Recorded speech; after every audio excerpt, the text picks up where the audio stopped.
A billionaire finds a black baby on his doorstep, but DNA results match a missing heir.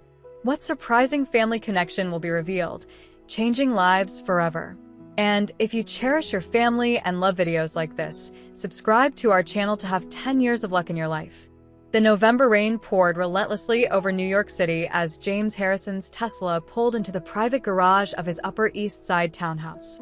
The digital display on his dashboard showed 11:42 p.m. Another late night at the office dealing with the aftermath of a complex merger acquisition. His security team had already done their routine check of the premises, and the house lights activated automatically as he approached. James noticed something unusual as soon as he reached his front door.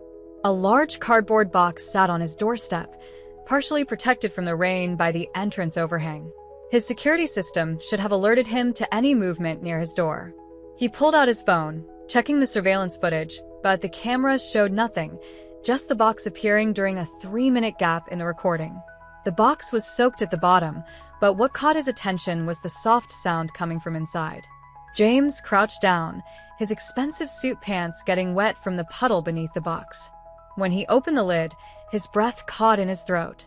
A baby, no more than a few weeks old, lay wrapped in several layers of clean blankets. The infant's dark skin contrasted with the white fabric, and his eyes were shut in peaceful sleep despite the cold and rain. James's first instinct was to call his security team, but something stopped him. He found himself reaching into the box instead, carefully lifting the baby. The child stirred but didn't wake. A small card tucked into the blankets fell to the ground. It contained only one word: Malik. The drive to Mount Sinai Hospital felt longer than usual. James sat in the back of his car with the baby while his driver, Peterson, navigated the wet streets. The infant had started crying shortly after being moved, and James awkwardly tried to comfort him, drawing from vague memories of holding his nephew years ago. The emergency room staff responded quickly when James arrived. Dr. Sarah Chun, the attending physician, took charge of the situation. She had handled abandoned baby cases before, but the involvement of someone of James Harrison's status made this case particularly sensitive. The baby appears to be approximately 2 weeks old, Dr. Chun explained after the initial examination. He's surprisingly healthy considering the circumstances. No signs of neglect or abuse. Someone was caring for him properly until very recently. James found himself standing by the observation window of the pediatric unit, watching as nurses tended to Malik.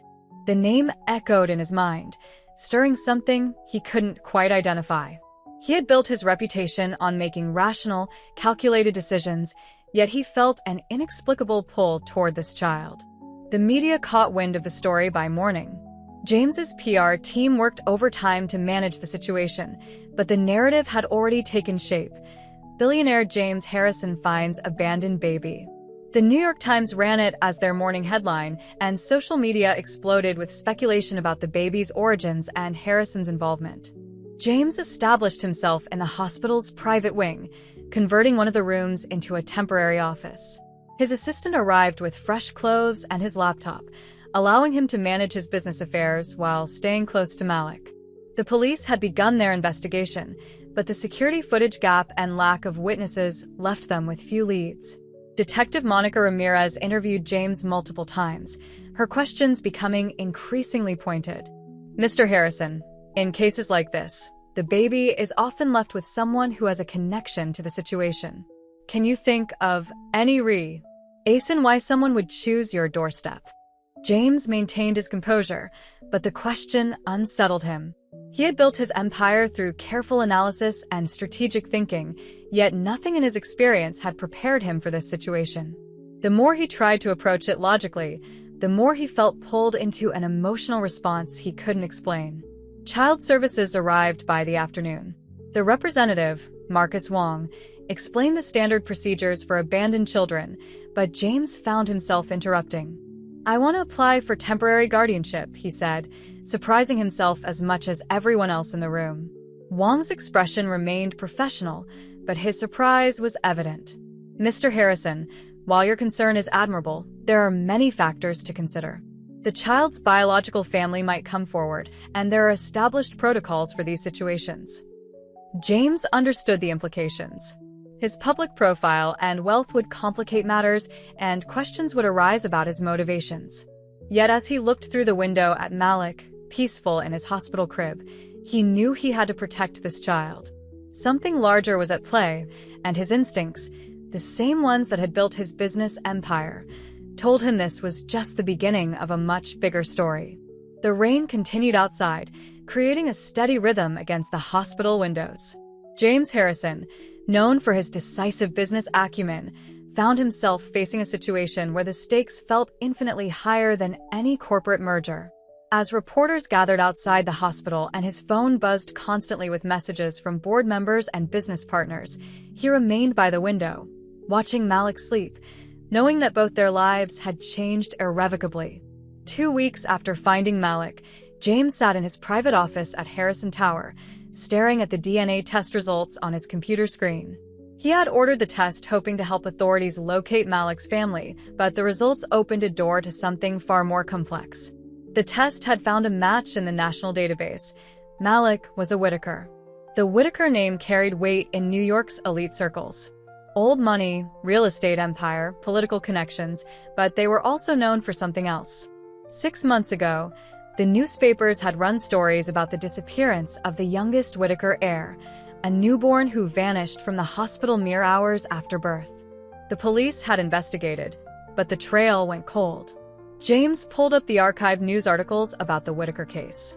The baby's disappearance had caused a media frenzy, not just because of the family's prominence, but because it wasn't the first time the Whitakers had faced such a tragedy.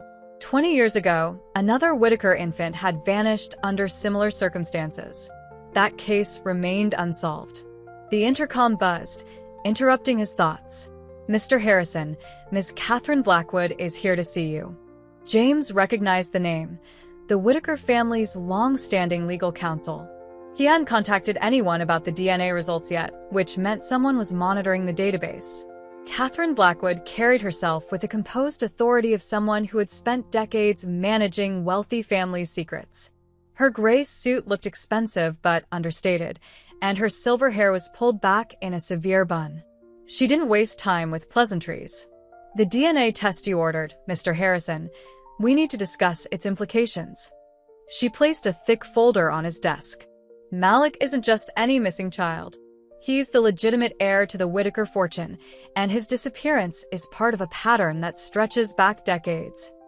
James leaned back in his chair, studying her carefully. "You knew about the test results before I did. Why come to me directly instead of going to the authorities?" Catherine's expression remained neutral, but her fingers tightened slightly. "And her briefcase. Because the authorities can't protect him. The last time they got involved, we lost another child. The Whitaker family has enemies, Mr. Harrison, powerful ones. Enemies who would go to extraordinary lengths to prevent a legitimate heir from claiming their inheritance."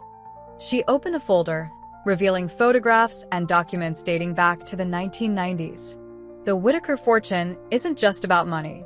There are land deals, political connections, and arrangements that go back generations. Malik's claim to inheritance threatens decades of carefully laid plans. James thought about the baby, now staying in a secure private medical facility under round-the-clock protection. "Why are you telling me this? What do you expect me to do?" "Because you've already done what none of us could. You've kept him safe." Catherine pulled out another document. "This is a proposal. The Whitaker family wants to establish a trust for Malik, with you as his legal guardian. It would give him protection while keeping him at arm's length from those who might harm him." James began examining the documents, his business instincts kicking in. The arrangement seemed legitimate, but something felt off. These provisions about restricted access to certain properties until Malik turns 25, they're oddly specific. Catherine's pause was almost imperceptible. The Whitaker estate includes certain sensitive holdings. The restrictions are necessary for legal compliance. James had built his career on reading between the lines of contracts. The language in these documents suggested something more than simple asset protection. He pulled up property records on his computer, cross-referencing the restricted locations. Most were abandoned industrial sites, all purchased by Whitaker shell companies in the 1980s. Tell me about the other missing child, James said, watching Catherine's reaction carefully.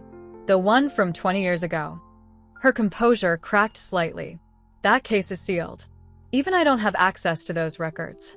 James made a note to investigate further. The timing of the previous disappearance coincided with several major Whitaker property acquisitions. He thought about the security footage gap the night Malik was left at his door, too precise to be coincidental. I'll need time to review these documents, James said finally. And I want my own legal team to examine every detail. Catherine stood, straightening her jacket. Of course. But remember, Mr. Harrison, time isn't on our side.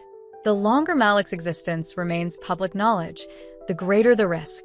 She headed toward the door, but paused. One more thing.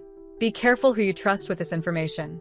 The Whitakers' influence runs deep, and not everyone who appears to be an ally is one.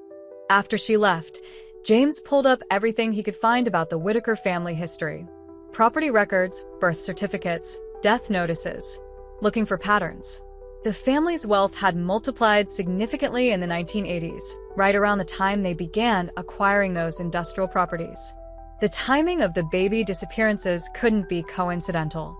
As evening fell over Manhattan, James stood at his office window, watching the city lights come on. He had built his fortune by recognizing patterns in chaos, seeing connections others missed. The Whitaker situation felt like a puzzle where he could only see a fraction of the pieces, but one thing was becoming clear. Malik wasn't simply abandoned on his doorstep. Someone had chosen him specifically, and he needed to understand why. James recognized Victor Crandall immediately when he entered Le Bernardin. The real estate magnate sat alone at a corner table, his signature red tie a splash of color against the restaurant's muted decor. James hadn't expected to run into him here, though in retrospect, he should have. Crandall had always made a point of being seen at establishments frequent by New York's elite. Their histories stretched back 15 years, to when James had outmaneuvered Crandall on the acquisition of a prime development property in Manhattan. Crandall had never forgotten the defeat, and his subsequent attempts to undermine Harrison Enterprises had become legendary in business circles. Now, watching Crandall's calculated smile as their eyes met across the restaurant, James felt a familiar tension settle in his shoulders. James Harrison, Crandall called out, loud enough to draw attention from nearby tables. What a delightful surprise. Please join me. It wasn't a request, and James knew refusing would only postpone the inevitable confrontation. Crandall waited until James was seated before speaking again, his voice dropping to a near whisper. I hear congratulations are in order. Not everyone gets chosen by the Whitakers to protect their interests. His emphasis on chosen made it clear this wasn't a casual conversation. James kept his expression neutral, years of boardroom negotiations serving him well. I wasn't aware my private matters were of interest to you, Victor. Oh, but they are. They are. Crandall swirled his wine glass, studying the liquid's movement. You see, I've had a long-standing arrangement with certain members of the Whitaker family, an arrangement that your new ward's existence might complicate. The pieces started falling into place. The industrial properties Catherine had mentioned, the ones with the strange restrictions, they aligned perfectly with several failed acquisition attempts by Crandall's company over the past decade. The Whitakers had consistently blocked his efforts to purchase those sites. If you're suggesting what I think you are, James said carefully, you should know that any threat to Malik will be met with the full force of my resources. Crandall's smile widened. Threat? My dear James, I'm merely expressing concern for the child's well-being. After all, a busy man like yourself, suddenly taking on the responsibility of guardianship, it raises questions. The kind of questions that child services might find interesting. James felt his phone vibrate in his pocket, but ignored it. You seem well informed about my situation. Information is currency in our world, James. You taught me that lesson years ago. Crandall leaned forward. For instance, I know about the gap in your security footage the night the baby arrived. Convenient, wasn't it? Almost as convenient as the timing of your DNA test. The implication was clear. Crandall had sources inside James's organization, possibly even among his security team. James made a mental note to initiate a thorough review of all personnel with access to sensitive information. What exactly do you want, Victor? Simple. I want you to support my petition for emergency custody of a child. Crandall's voice remained pleasant, but his eyes had hardened. As a concerned citizen with documented ties to the Whitaker family, I have a compelling case. Your support would make the transition smoother. James stood, adjusting his suit jacket. I think we're done here. We're just getting started, Crandall called after him.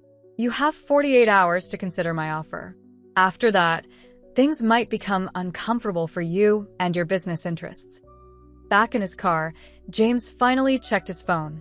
3 missed calls from his head of security and a text message that made his blood run cold. Security breach detected at the medical facility. All secure, but someone tried to access Malik's floor. James immediately called his closest friend and confidant, retired NYPD Detective Michael Chin. Mike, I need everything you can find on Victor Crandall's connections to the Whitaker family.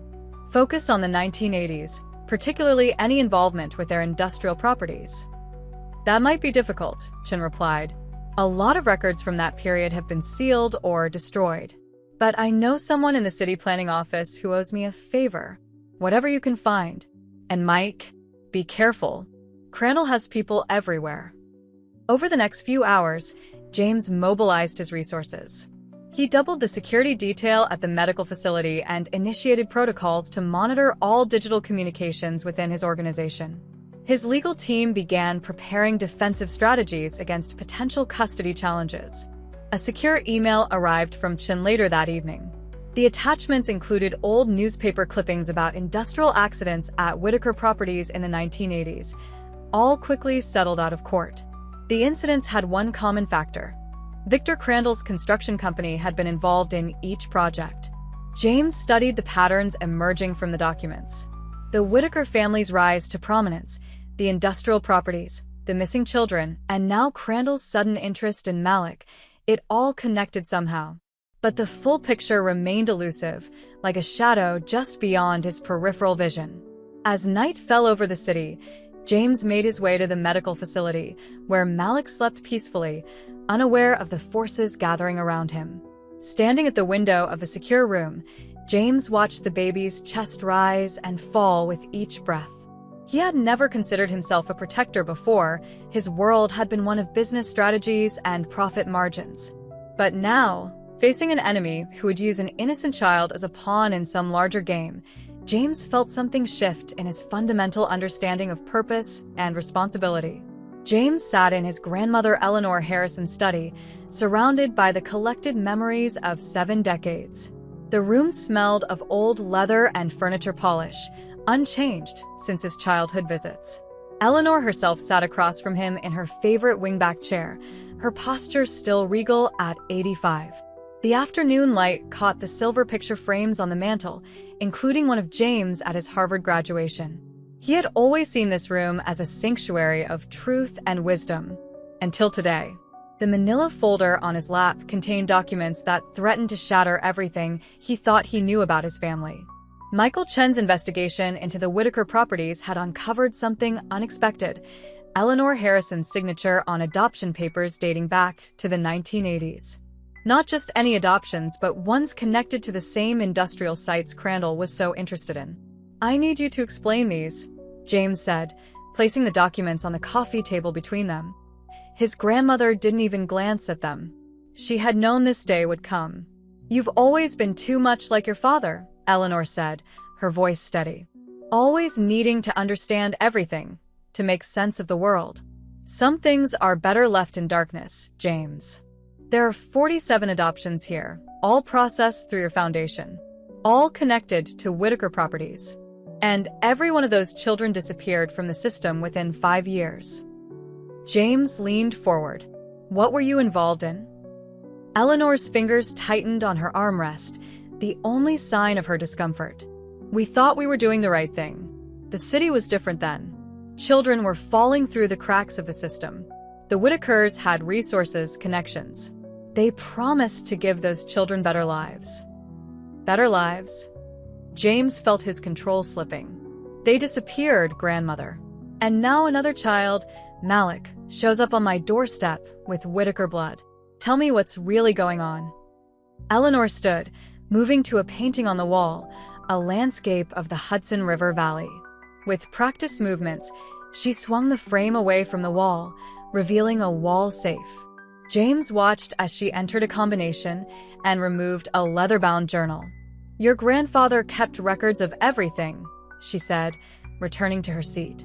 He never trusted his memory, especially after what happened with the first child.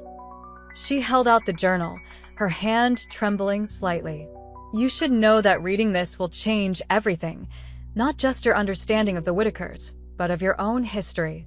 James took the journal, its leather worn smooth by years of handling. Inside, his grandfather's precise handwriting detailed a web of connections between Manhattan's elite families. The Whitakers weren't just old money, they were gatekeepers of something larger. The industrial properties weren't random acquisitions. Each site contained evidence of activities that powerful people wanted hidden. The Whitakers had built their fortune on secrets, using their influence to orchestrate a complex system of adoptions and disappearances. The children, James said, looking up from the journal. What happened to them? Eleanor's composure cracked. Some were placed with carefully chosen families. Others, I don't know. The foundation only handled the paperwork. The Whitakers managed the placements themselves. She paused, gathering herself. But there was one child, one I couldn't let them take. James felt a chill run through him. Who? Your mother. Eleanor's words hung in the air between them. She wasn't really my son's wife. She was one of the Whitaker children, one I helped hide. When she died giving birth to you, I thought the connection was finally broken. But now with Malik. The implications staggered James. His mother's background had always been vague, an orphan, he'd been told, with no living relatives. The story had seemed plausible enough that he never questioned it. Now he understood why his grandmother had been so insistent on handling all family documentation, why certain topics had always been off-limits. Does this mean?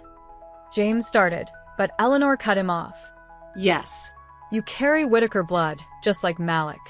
That's why he was left with you. Someone knows the truth, James. Someone is trying to bring everything into the light. James stood abruptly, needing space to process this revelation. The room that had always represented stability and tradition now felt suffocating.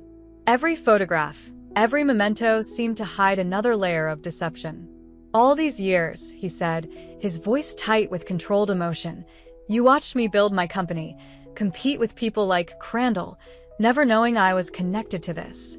Eleanor rose, crossing to him with surprising speed. I protected you. The Whitakers are dangerous, James. Their influence goes beyond money or property. What they did, what they're still doing, it's bigger than any of us. And now Malik is part of it. James turned to face his grandmother. Did you know he would be left with me? Were you part of this? No, Eleanor said firmly. But I've been expecting something like this since the last Whitaker heir disappeared. They're running out of options, James. The old guard is dying, and they need someone with the right bloodline to maintain their position. James looked down at his grandfather's journal, its pages heavy with secrets. I need to know everything, grandmother. No more protection. No more half-truths.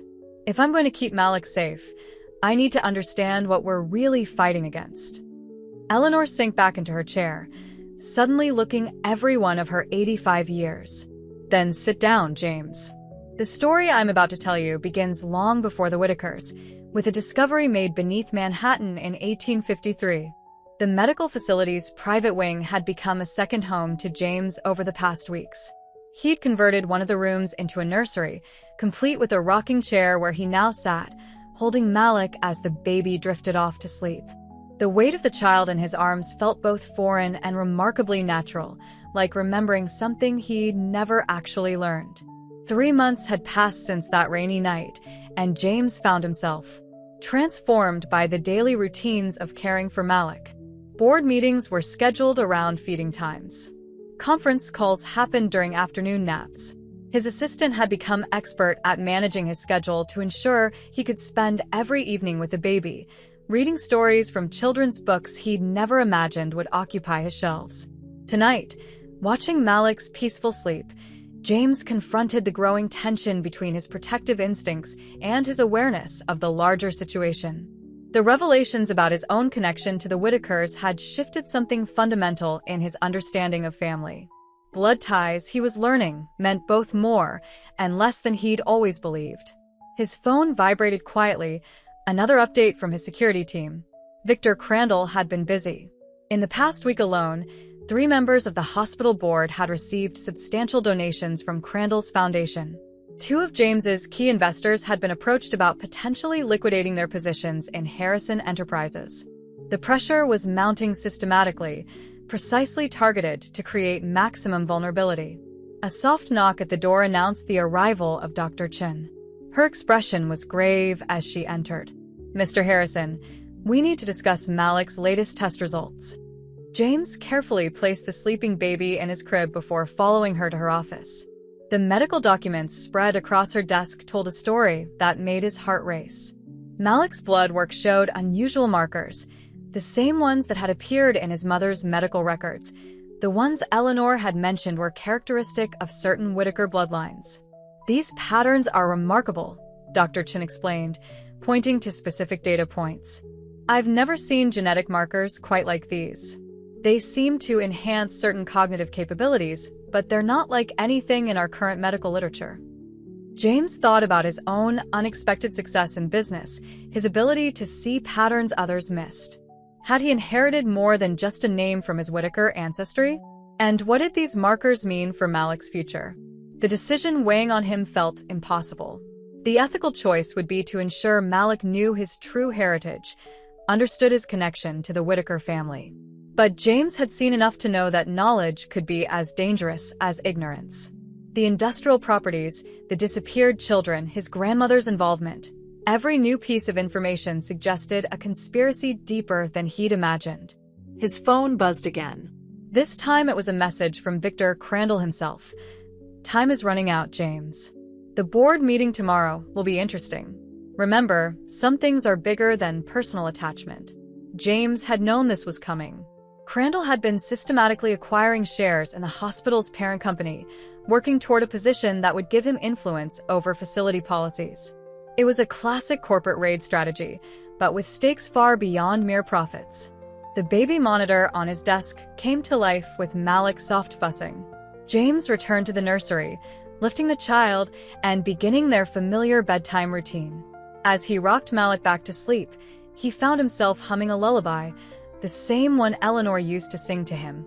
He realized with a start, the connection to his past, to the heritage he'd never known he carried, felt suddenly, painfully present.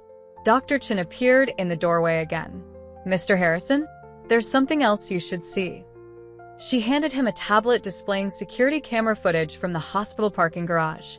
The timestamp showed earlier that evening. Victor Crandall, meeting with one of the hospital board members. The audio was poor, but one phrase came through clearly. "Genetic testing program." The implications were clear. Crandall wasn't just after custody. He wanted access to Malik's genetic information. Unusual markers in his blood could be valuable to someone who understood their significance. James thought about the industrial properties, about his grandmother's cryptic references to discoveries made beneath Manhattan. How much of the Whitaker family's power came from understanding these genetic differences? Malik stirred in his arms, tiny fingers wrapping around James's thumb with surprising strength. The gesture, simple and instinctive, cut through the complexity of conspiracies and corporate maneuvering. This was no longer about protecting a valuable asset or uncovering family secrets. James had crossed a line he hadn't even seen coming. He had become, in every way that mattered, this child's father. The realization brought both clarity and complication. Every business decision, every legal strategy, every move against Crandall would now be filtered through this new lens of parenthood. James had built his empire on calculated risks, but Malik's presence changed the calculation entirely. The stakes weren't measured in dollars or market share anymore, but in the quiet breaths of a sleeping child who trusted him completely. Later that night, after ensuring Malik was settled and the security protocols were in place, James made 2 calls. The first was to his legal team, instructing them to begin the process of formal adoption. The second was to Eleanor.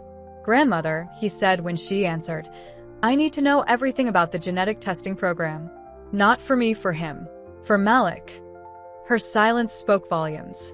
When she finally responded, her voice carried the weight of decades of secrets. "Come to the house tomorrow. Bring the baby. There are things you need to see, things your grandfather left for just this situation." "But James," she paused. "Once you know everything, there's no going back. Are you ready for that?" James looked at the sleeping child through the nursery window. "I don't think I have a choice anymore." James's private jet touched down at a small airfield in the Berkshires, just as dawn broke over the mountains. The property he'd chosen sat on 500 acres of pristine woodland, far from the corporate intrigue of Manhattan. The renovated farmhouse had been prepared with every security measure modern technology could provide, but its exterior maintained the appearance of a simple country retreat. The decision to move Malik hadn't come easily. The hospital provided medical supervision and established security protocols, but it also left them vulnerable to Crandall's corporate machinations. The board meeting had gone exactly as James had feared. Crandall had succeeded in placing 2 of his allies in key oversight positions. Within days, they had begun pushing for new policies regarding genetic research and patient data access. Sarah Chun had agreed to take a leave of absence from the hospital to accompany them as Malik's private physician. She stood now on the farmhouse porch, monitoring the baby's vital signs on a tablet while James consulted with the security team. The morning air was crisp and clean, carrying none of a city's weight. "The perimeter systems are active," the head of security reported, indicating the seemingly natural boundary of trees that concealed state-of-the-art surveillance equipment. "We've established rotating patrol patterns and multiple redundant communication channels. No one approaches without us knowing." James nodded, but his attention was drawn to movement at the edge of the property. A figure emerged from the tree line, Amanda Torres, a local resident he'd met during his preliminary research of the area. She carried herself with the confident stride of someone who knew the land intimately. "Mr. Harrison," she called out as she approached. "I heard you'd arrived. We need to talk about the caves." The statement caught James off guard. His property survey hadn't mentioned any caves. Amanda seemed to read his confusion. "They're not on any office maps. The Whitakers made sure of that back in the 50s when they owned this land." This was new information. James had chosen this location specifically because it had no known connections to the Whitaker family. He gestured for Amanda to join them inside, where Malik slept peacefully in a specially designed nursery. Amanda's story unfolded in the farmhouse kitchen. Her grandfather had worked as a caretaker for the Whitaker estate that once encompassed much of the surrounding area. In 1953, he discovered a network of caves extending deep into the mountain. Within days, Whitaker representatives had arrived, bringing scientists and equipment. The caves were sealed, the property was sold, and the local residents were encouraged to forget what they'd seen. "But my grandfather kept records," Amanda continued, pulling out a worn leather notebook similar to the one Eleanor had shared. "He documented everything, the equipment they brought in, the strange lights at night, the children they brought up here for special education programs." James compared the dates in Amanda's notebook to his grandfather's journal. The timelines aligned perfectly with the beginning of the Whitaker family's rise to prominence. The industrial properties in Manhattan, the adoption program, the genetic markers, all of it seemed to trace back to whatever had been discovered in these caves. A call from Michael Chin added another piece to the puzzle. His contact in city planning had uncovered construction permits from the 1950s showing a series of deep excavations at each of the Whitaker industrial sites. The patterns matched geological surveys of the Berkshire cave system. "They built something down there," Amanda explained, sketching a rough map. "A network connecting all their properties. My grandfather used to say they were looking for something they'd found traces of in the caves here." James thought about the genetic markers in Malik's blood, the same ones he presumably carried. The enhanced cognitive abilities, the pattern recognition, What if they weren't just random mutations? What if the Whitaker family had spent decades cultivating these traits, using the adoption program to identify and collect children who showed similar characteristics? The baby monitor lit up with Malik's awakening sounds. As James lifted him from the crib, he noticed something he'd overlooked before, a small birthmark on the baby's shoulder, 3 dots in a triangular pattern.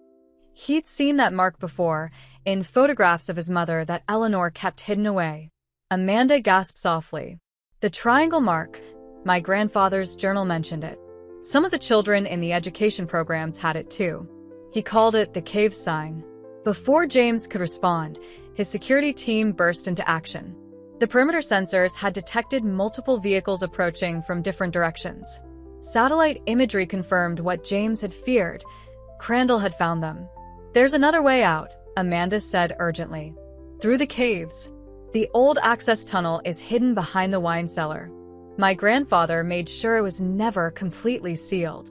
As his security team moved to intercept the approaching vehicles, James made a quick decision. He trusted his men to handle Crandall's forces, but he couldn't risk Malik's safety. With Dr. Chen and Amanda's help, they quickly gathered essential supplies and medical equipment. The entrance to the tunnel lay behind a false wall of wine racks, its metal door weathered but intact. As they made their way inside, Amanda's flashlight beam revealed something unexpected. The walls were covered in symbols, similar to the ones James had seen in his grandfather's journal. These tunnels don't just lead to safety, Amanda said, her voice echoing slightly. They lead to answers. Are you ready to learn what the Whitakers have been hiding all these years? James held Malik closer, feeling the weight of generations of secrets pressing in around them. The sound of vehicles arriving above made the decision for him. They stepped into the tunnel, leaving behind the world of corporate power plays for something far older and stranger. The answers they sought lay somewhere in the darkness ahead, in the place where the Whitaker legacy had truly begun. The community center in East Harlem buzzed with nervous energy as people filled every available seat. James watched from a side entrance as Michael Chan addressed the crowd. The retired detective had spent weeks tracking down families affected by the Whitaker adoptions, and now nearly 50 people had gathered, each carrying their own piece of the puzzle. Maria Rodriguez clutched a manila envelope containing adoption papers from 1985. Her brother had been one of the children taken in by the Whitaker Foundation. Like many others, he had vanished from the system within years, but Maria had never stopped searching. She stood now, her voice trembling but determined. They told us David would have opportunities, a better life. For 3 years, we received letters, photos. Then nothing. When I tried to find him, all the records had disappeared. They said there must have been a clerical error. She opened the envelope, revealing a photograph. This was the last image we received. Look at his shoulder. The photograph showed a young boy, about 7 years old, with the same triangular birthmark that Malik carried. Murmurs rippled through the crowd as others began producing similar evidence. Photographs, medical records, letters that had suddenly stopped. Each story added another thread to the tapestry of deception that the Whitakers had woven through decades. James stepped forward, knowing the risk of exposure, but understanding the necessity of this moment. The media hadn't yet discovered his connection to the Whitakers, but Victor Crandall's recent press campaign had painted him as an opportunist using Malik for corporate gain. The truth needed to emerge, but on their terms. Rebecca Chong, a local journalist who had been investigating the Whitaker adoptions independently, recorded everything with the group's permission. She had earned their trust by approaching the story with sensitivity, focusing on the families rather than sensationalism. Her presence ensured that when the story broke, it would be told accurately. The pattern goes beyond adoptions, Rebecca explained, displaying her research on a projector screen. Every 5 years, the Whitaker Foundation would establish special education programs in different cities. Children would be selected for advanced learning opportunities.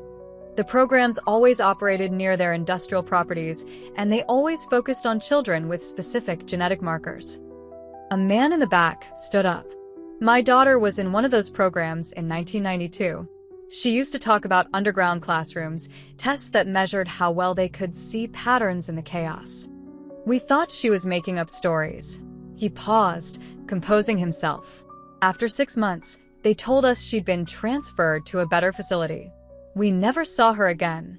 The room fell silent as James connected his laptop to the projector. The security footage from his grandmother's house played, showing Eleanor's testimony about the Foundation's role. He had edited out anything that might expose Malik's current location, but the essential truth remained. The Whitakers had been systematically identifying and collecting children with specific genetic traits. As the community shared their stories, patterns emerged that went beyond what James had discovered in the caves.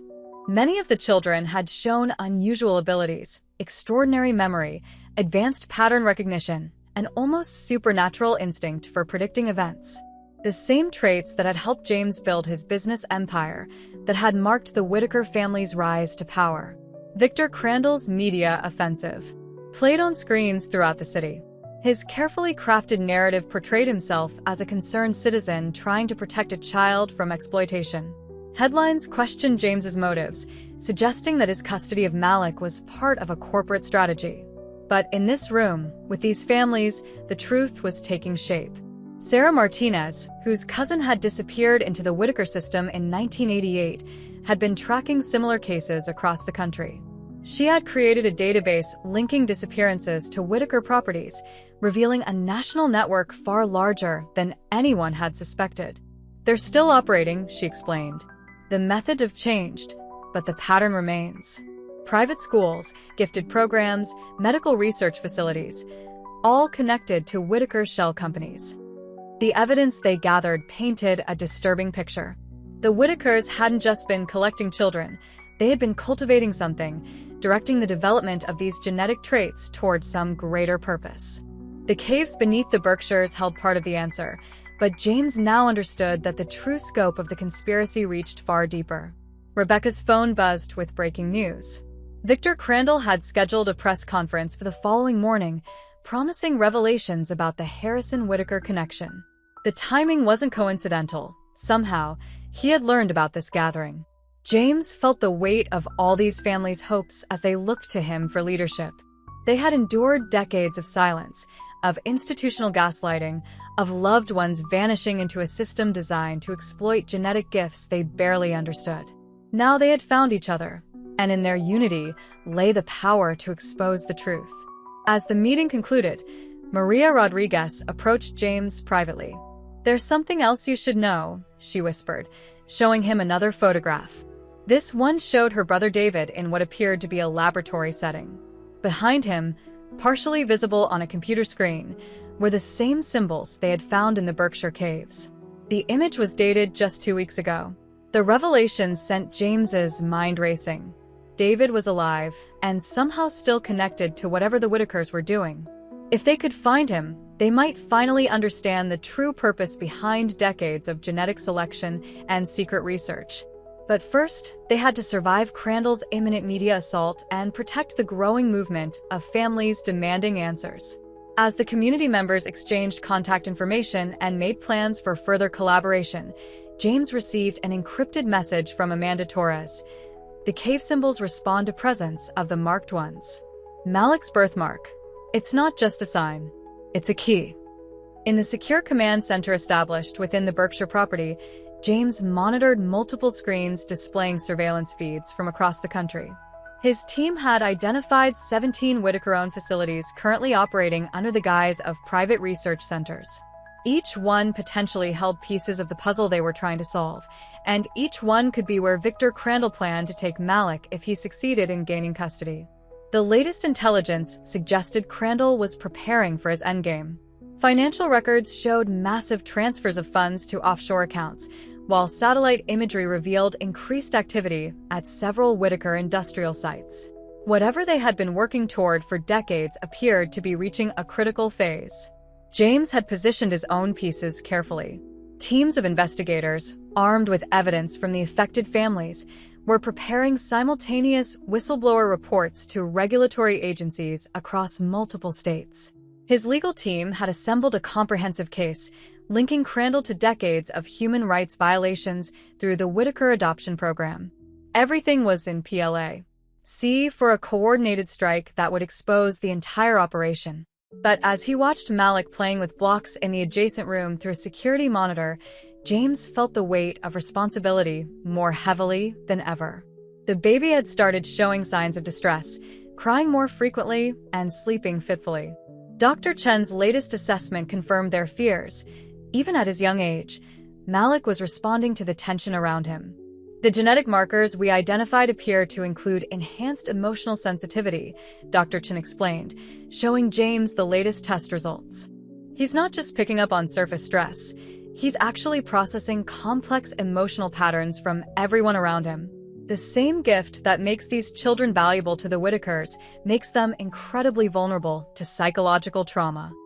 The revelation added another layer of complexity to James's strategy.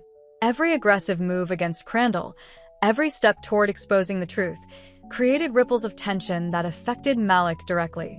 The very actions meant to protect him could be causing harm. A secure video call connected him to Maria Rodriguez, who had made a breakthrough in tracking her brother David.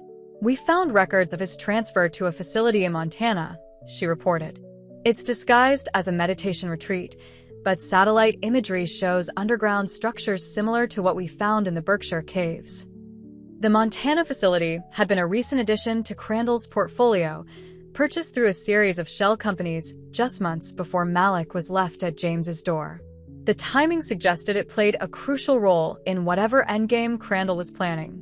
Amanda Torres entered the command center with new findings from her exploration of the cave system. "The symbols respond differently to various genetic markers," she explained, spreading out mapping data. "It's like they're designed to create different effects depending on who activates them. But here's the interesting part, they seem to be building toward something. Each sequence we've documented appears to be part of a larger pattern." James's phone lit up with an urgent alert. His security team had intercepted communications indicating that Crandall planned to make his move within 24 hours. The press conference had been a diversion. While media attention focused on Manhattan, teams were being positioned around the Berkshire property. More disturbing was the method they planned to use. "They're bringing in specialized equipment," his head of security reported. "Similar to what was documented in the 1953 cave expeditions. They believe Malik's presence will activate something in the cave system." In the nursery, Malik began crying inconsolably. Dr. Chen rushed to attend to him, but her worried expression told James everything he needed to know. The baby was reacting to something beyond the immediate situation, something connected to the approaching threat. James made a series of rapid decisions. First, he initiated Protocol Omega, triggering the release of their evidence to carefully chosen media outlets and regulatory agencies. Second, he authorized Amanda to begin the cave mapping sequence they had prepared, using the data they had gathered about the symbol patterns. Finally, and most painfully, he gave the order to evacuate Malik. "The helipad in the valley is prepped," his security chief confirmed. "We can have him and Dr. Chen at the backup location within 2 hours." But as the evacuation plan kicked into motion, something unexpected happened. The cave symbols throughout the underground network began to glow with a soft, blue light. Amanda's instruments recorded unprecedented energy readings, and Malik's crying suddenly stopped. Through the nursery monitor, James watched in astonishment as patterns of light, identical to the cave symbols, appeared on Malik's skin. The triangular birthmark pulsed with energy, and for a moment, the baby seemed to be responding to something only he could perceive. Then the facility's power grid failed, plunging everything into darkness except for the glowing symbols. In the chaos that followed, James heard Amanda's voice, tight with urgency. "It's not just about protecting him from them anymore. We need to understand what he can do, what all of these children were meant to do. The caves aren't just a hiding place or a research facility. There's some kind of key, and Malik just turned it."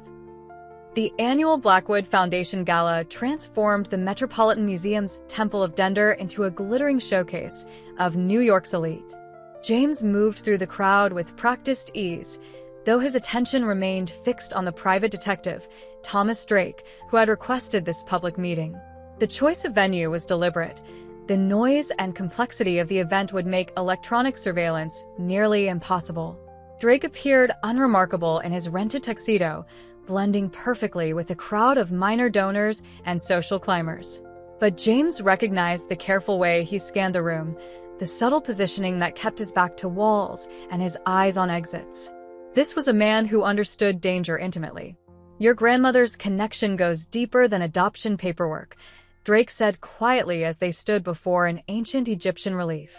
Eleanor Harrison wasn't just processing paperwork for the Whitaker Foundation. She was conducting genetic screening, identifying children with specific markers. But here's what's interesting. She was also protecting certain children from the program. James thought of his mother, the child Eleanor had hidden from the Whitakers. How many others were there? Drake pulled out his phone, ostensibly showing James photos of art pieces, while actually displaying documents. 17 cases where children matching the genetic profile disappeared from the system entirely, their records erased so completely that even the Whitakers couldn't trace them. Your grandmother created a shadow network, Mr. Harrison. The question is why? The detective's investigation had uncovered a pattern within Eleanor's apparent collaboration. While processing children for the Whitaker program, she had systematically identified and protected those who showed the strongest genetic markers. The very children the Whitakers most wanted had been scattered to adoptive families across the country, their true identities hidden behind layers of falsified records. Your mother wasn't the only one, Drake continued. There were others with the same level of genetic compatibility. Eleanor was searching for something specific, combinations of markers that created particular abilities. The Whitakers wanted quantity. She was focused on quality. A waiter passed with champagne, providing cover for Drake to pass James a small data drive. Everything I found is here, but the most interesting part isn't about the past. It's about what's happening now. Those children your grandmother hid? They've been having children of their own. And someone has been tracking them. The implication struck James with physical force. Malik wasn't an isolated case. He represented a second generation of children carrying these enhanced genetic markers, potentially more powerful than the first. His appearance at James's door wasn't just about the Whitaker inheritance. It was part of a larger pattern of forces moving behind the scenes. The timing matters, Drake emphasized. 6 months ago, something changed. The Whitaker facilities began powering up dormant equipment. Crandall started acquiring new properties. And children with specific genetic markers began disappearing again. Not through adoption this time. These were straight abductions. James remembered the Montana facility Maria had discovered. They're gathering them somewhere. Multiple locations, all showing similar energy signatures to what you found in Berkshire Caves. Whatever the Whitakers discovered in 1953, whatever they've been working toward all these years, it requires these children. Or more specifically, it requires their genetic potential. A commotion near the entrance drew their attention. Victor Crandall had arrived, moving through the crowd with the confidence of someone who knew he held the upper hand. The data drive in James's pocket felt suddenly heavier. "There's one more thing," Drake said, his voice dropping even lower. "Your grandmother wasn't working alone. There was someone else, someone inside the Whitaker organization, feeding her information about which children to protect. They used a code name in their communications, the Keeper." James watched Crandall working the room, noting how certain key figures shifted away from him subtly, avoiding direct contact while maintaining social pleasantries. The old power structures were already starting to crack. "The Keeper is still active," Drake continued. 2 days before Malik was left at your door, they accessed the old communication channels Eleanor used. The message was simple: the circle closes. The Temple of Dender's ancient stones seemed to pulse with their own energy as James processed this information. The Egyptian hieroglyphs on the walls reminded him of the symbols in the caves, patterns within patterns, meanings hidden in plain sight. "Your grandmother protected those children for a reason, Mr. Harrison. She understood something about their potential, something even the Whitakers didn't fully grasp. Malik isn't just another piece in their game. He's the culmination of decades of genetic refinement. Both the children they collected and the ones they were prevented from taking, all leading to this moment." James's phone vibrated with an encrypted message from Amanda. "The cave symbols are evolving. New patterns appearing. Whatever's coming, it's accelerating." Drake melted away into the crowd as Crandall approached, leaving James to face his rival with new understanding. This wasn't just about corporate power or family inheritance anymore. The true stakes were written in genetic code, in ancient symbols, in the very DNA of children like Malik, children who might represent the next step in human evolution. And somewhere in the shadows, the mysterious keeper was still moving pieces on this generational chessboard, using players like James and Crandall to bring about an endgame decades in the making. The Great Hall of the Montana facility hummed with energy as ancient symbols carved into its walls pulsed with an otherworldly blue light. Victor Crandall stood at the center of a complex array of equipment, surrounded by screens displaying real-time data from similar facilities across the country. The moment he had worked toward for decades was finally at hand. James watched from the observation level, Malik held protectively in his arms. They had tracked Crandall here after the gala, following the energy signatures that grew stronger with each passing hour. The facility's security had been formidable, but James hadn't come alone. Maria Rodriguez and the other families whose children had been taken had surrounded the compound, their presence forcing Crandall to accelerate his plans. The room below contained dozens of children, each bearing the distinctive triangular birthmark. Some were recent acquisitions, while others had been part of the program for years. They sat in concentric circles around a central platform, their expressions eerily calm as the energy in the room continued to build. It was never about corporate takeovers or real estate, Crandall announced, his voice echoing through the chamber. The Whitacres discovered something in those caves in 1953, evidence that humanity had been guided, shaped over generations. The genetic markers weren't random mutations. They were a key, waiting to be turned. As if in response to his words, Malik's birthmark began to glow with the same blue light as the wall symbols. The other children's marks illuminated in sequence, creating a rippling pattern of light throughout the room. James felt the baby tense in his arms, responding to something beyond normal perception. Your grandmother understood part of it, Crandall continued. She saw that certain combinations of the markers created stronger manifestations of the abilities. But she was too cautious, too concerned with protecting the children. She didn't understand that they needed to be brought together for the process to complete. The equipment around them whirred to life, measuring energy patterns that shouldn't have been possible. On the screens, similar readings appeared from facilities across the country. The cave systems were connecting, forming a network of power that had laid dormant for millennia. Then Eleanor Harrison stepped out of the shadows, and the entire room fell silent. You're wrong, Victor, she said, her voice carrying the weight of decades of secrets. I understood perfectly. I protected those children because I knew they had to develop naturally, find each other in their own time. Forcing the connection would corrupt everything we were meant to become. James watched in astonishment as his grandmother walked calmly through the rings of children. Each one turned to follow her movement, drawn to something she carried, a small device covered in symbols matching those on the walls. James, she called up to him. Bring Malik down here. It's time he met the others. Time he understood what he truly is, what you all are.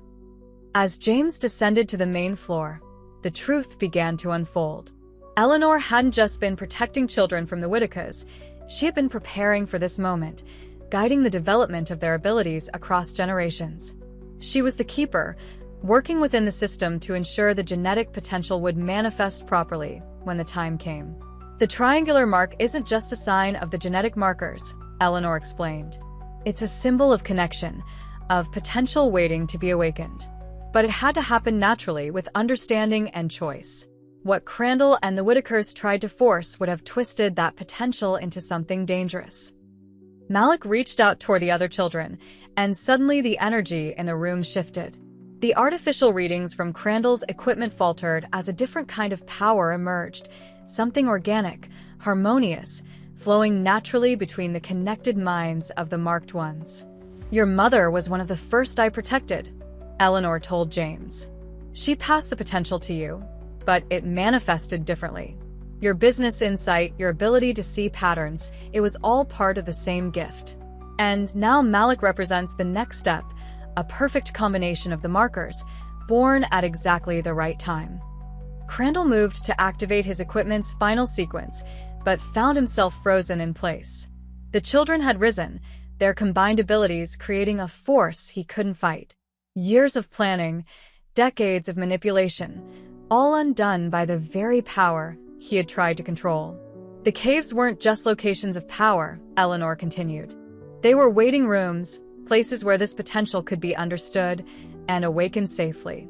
The symbols aren't controls, they're guides, left by those who came before, showing us how to handle abilities we were only beginning to understand.